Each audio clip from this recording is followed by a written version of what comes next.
आदाब दोस्तों। अपनी लिखी हुई नज़म आप सबके साथ शेयर करने लगा हूँ।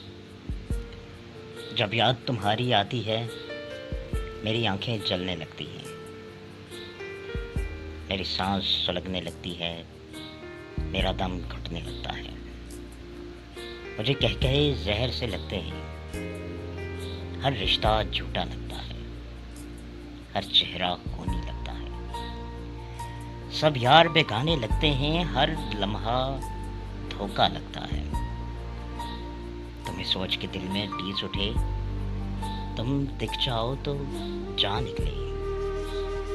मेरे सपने मातम करते हैं, मेरा सुख चैन फांसी लगता है। मेरी सोच का बहता सागर हर रोज ये मुझसे कहता है, वो तुझको अच्छी लगती है तो उसको अच्छा लगता है। एक तस्वीर जो खींची मैंने अपने बीते लम्हों की, क्या बतलाऊं तुमको साइम में, अब दामन खाली लगता है, अब दामन खाली लगता है।